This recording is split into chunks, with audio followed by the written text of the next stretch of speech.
Randeep analysis ক্লাসে তোমাদের সকলকে জানাই স্বাগত। আজ যে ভিডিওটা নিয়ে আমরা আলোচনা করব তৃতীয় পর্যায়ক্রমিক মূল্যায়নে 2025 শ্রেণী চতুর্থ বিষয় বাংলা রায়মার্টিনের প্রশ্নের উত্তর 7 নম্বর স্কুল। সঠিক উত্তরটি বেছে নিয়ে লেখো। জ্যোতির মায়ের নাম জ্যোতিপিসি, হরিমতি, শরৎদেবী, শরৎশশী, এডেবি শরৎশশী। কথায় না বড় হই, তেজে, সাহসে, কাজে নামে বড় হবে, এডেবে কাজে। একটি জিনিসে জ্যোতি খুব যত্ন করত, সেটি হচ্ছে তার ঘড়ি, জুতো, পেন্সিল, ঘুড়ি, এডেবে ঘুড়ি। স্থির করে পা দুটো ও মনটা দাঁড়াতে পারো তো 10, 12, কয়েক, 2 ঘন্টা, এডেবে 12। চাঁদ যে ঝিমায় আকাশ কোণে, চাঁদ, তারা, সূর্যি, সন্ধ্যা তারা, এডেবে চাঁদ। সেবারে বর্ষাকালে পিংলা নদীতে আমরা দেখেছিলাম মোট 7টা, 8টা, 5টা, 10টা শুশুকার একটি কুমির, 7টা শুশুকার একটি কুমির। ফুটফুটে যোজনায় জেগে শুনি, বিছানায় রোশনায় রোজ নয় বিছানায়, এডেবে বিছানায়। মায়াদ্বীপে মাথা উঁচু করে থাকে কলা গাছ, তাল গাছ, শিমুল গাছ, নারকেল গাছ, এডেবে শিমুল গাছ। যতীনের চটি লাগে প্রতি মাসে এক পাটি, প্রতি বছর 2 জোড়া, প্রতি মাসে 1 জোড়া, প্রতি বছর 1 জোড়া, এডেবে প্রতি মাসে 1 জোড়া। 1893 সালে ঘটল একটি ঘটনা। জ্যোতির বয়স তখন 10, 12, 11, 14, এডেবে 14। নিচের প্রশ্নগুলি পূর্ণবাক্যে উত্তর দাও। লাগাম ছাড়াই টাট্টু ঘোড়া পিঠে চোপে 9 বছরের জ্যোতি গ্রামের কাদামাঠ পার হয়ে কোন দুর্গের স্বপ্নে বিভোর হয়ে যায়? সাতারার দুর্গের স্বপ্নে বিভোর হয়ে যায়। যতীন কখন রান্নাঘরে গিয়ে উৎপাত করত? ঘুড়ি ছিঁড়ে গেলে সেটি জোড়া দেওয়ার জন্য যতীন আঠা চাই বলে রান্নাঘরে গিয়ে উৎপাত করত। নাদের আলীর চেহারা কিরূপ বিবরণ মায়াদ্বীপ গল্পে আছে। নাদের আলীর মাথায় ঝাঁকড়া ঝাঁকড়া চুল, গালে কাঁচা পাকা দাড়ি, সবসময় তার ঠোঁটে হাসি লেগেই থাকে। বাংলার একজন বিখ্যাত কুস্তিগিরের নাম লেখো।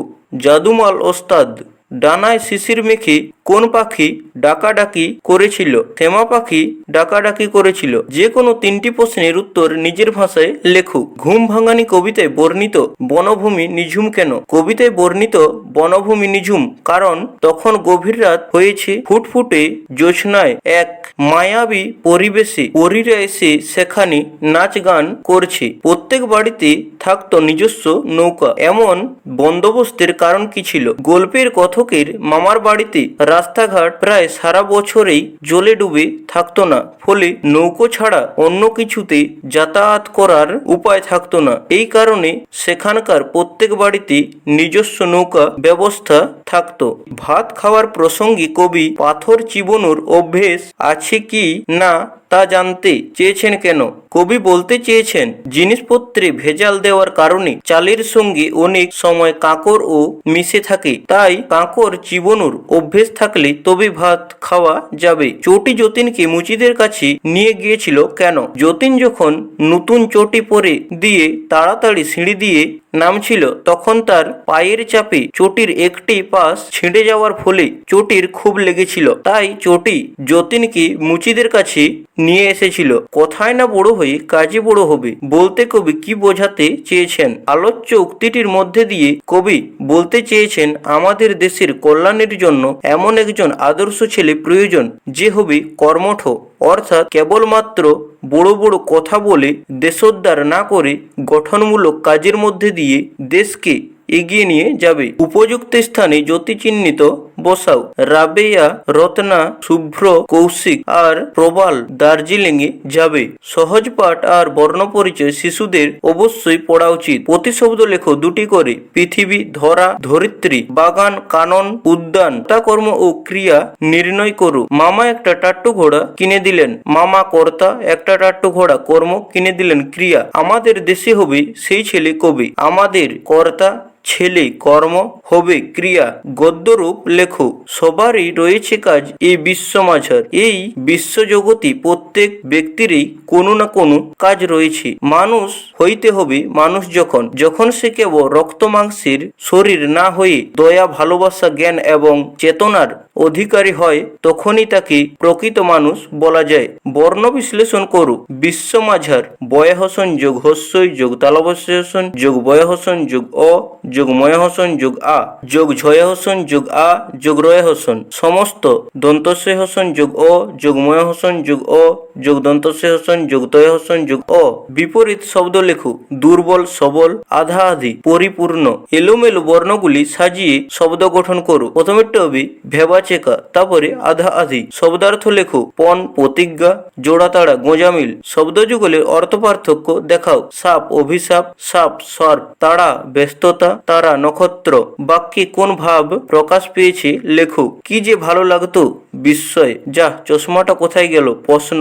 চাল শব্দটিকে দুটি আলাদা আলাদা অর্থে ব্যবহার করে বাক্য রচনা করো। চাল, ধান থেকে চাল হয়। চাল, তার চালচলন ভালো নয়। বাক্য থেকে সর্বনাম খুঁজে নিয়ে তা দিয়ে বাক্য রচনা করো। তোমরা মানুষ হলে দেশের কল্যাণ। এটা হবে তোমরা। তোমরা আমার কথা শোনো। যে কোনো একটি বিষয়ে নাতিদীর্ঘ অনুচ্ছেদ রচনা করো। দুর্গাপূজা। দুর্গাপূজা বাঙালির সবচেয়ে বড় উৎসব। শরৎকালে শিউলি আর কাশফুলে ভরা আশ্বিন মাসের শুক্লাপক্ষের ষষ্ঠী দিন থেকে দুর্গাপূজা শুরু হয়। ষষ্ঠী, সপ্তমী, অষ্টমী, নবমী এই 4 দিন দুর্গাপূজা, পর দশমীতে বিসর্জন। এই 4 দিন বাঙালির জাতি গর্বিত আনন্দে মেতে ওঠে। প্রবাসী বাঙালিরা ঘরে আসে, নতুন জামা কাপড় কেনা হয়, স্কুল কলেজ আদালত ছুটি থাকে। বাংলার ঘরে ঘরে শুধু আনন্দ। পুরাণ অনুযায়ী দুর্গা দেবী মহিষাসুর বধ করেছিলেন। সেই রূপটি দুর্গার মূর্তির মধ্যে ফুটে ওঠে। বাঙালির কাছে দুর্গা ঘরের মেয়ে। বাংলা হয় দুর্গার বাপের বাড়ি। ছেলে মেয়েদের নিয়ে দুর্গা বাপের বাড়িতে এসে 3 দিন থাকেন। বাঙালির আনন্দের সীমা থাকে না। তাই দশমীর বিসর্জনের দিন বাঙালির মন খারাপ হয়ে যায়। আবার এই বছর পরে হবে পূজা। আমাদের বিদ্যালয়ের নাম সাহারি হাই স্কুল। আমাদের গ্রামের নামও সাহারি। সাহারি গ্রামের নামেই আমাদের বিদ্যালয়ের নামকরণ করা হয় সাহারি হাই স্কুল। আমাদের বিদ্যালয়টি 1876 খ্রিস্টাব্দে 1 জানুয়ারি প্রতিষ্ঠিত হয়। আমাদের বিদ্যালয়টি এক বিশাল এলাকা জুড়ে অবস্থিত। বিদ্যালয়ের প্রাথমিক বিভাগ নিয়ে প্রায় 1200 ছাত্রছাত্রী পড়াশোনা করে।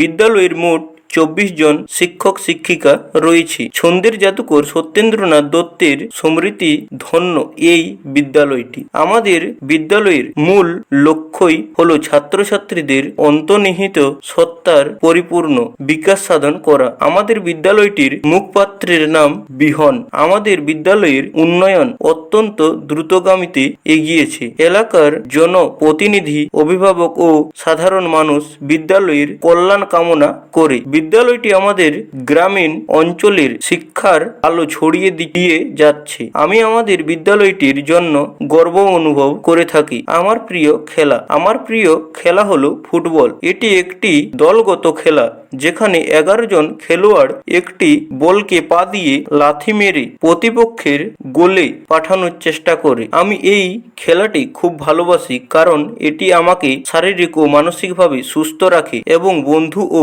সহপাঠীদের সাথে মিলেমিশে থাকার সুযোগ করে দেয়। ছোটবেলা থেকে আমি ফুটবল খেলে আসছি। স্কুল থেকে ফিরে এসে বন্ধুদের সাথে মাঠে খেলতে যাওয়ার আমার প্রতিদিনের রুটিন। ফুটবলের দ্রুত গতির কারণে খেলার সময় আমি অনেক উত্তেজিত ও আনন্দিত থাকি। এই খেলায় দৌড়ানো, বল নিয়ন্ত্রণ করা এবং গোল করার জন্য সঠিক কৌশল অবলম্বন করতে হয়, যা আমার শরীরকে শক্তিশালী করে তোলে। আমার বিশ্বাস, খেলাধুলো শুধু বিনোদনই নয়, এটি একটি গুরুত্বপূর্ণ জীবন দক্ষতাও শেখায়। ফুটবল খেলার মাধ্যমে আমি অধিনায়কত্ব, নেতৃত্ব এবং দলগতভাবে কাজ করার গুরুত্ব বুঝতে পারি। তাই আমার প্রিয় খেলা ফুটবল আমার জীবনে এক বিশেষ আনন্দ এবং প্রেরণা নিয়ে আসে। তো তোমাদের কাছে একটি অনুরোধ, ভিডিওটি ভালো লেগে থাকলে লাইক করবি, চ্যানেল নতুন হয়ে থাকলে চ্যানেলটি সাবস্ক্রাইব করে দেবে। তো দেখা হবে পরের কোন নতুন ভিডিওতে। তো তখন ভালো থাকো, সুস্থ থাকো, মন দিয়ে পড়াশোনা করো।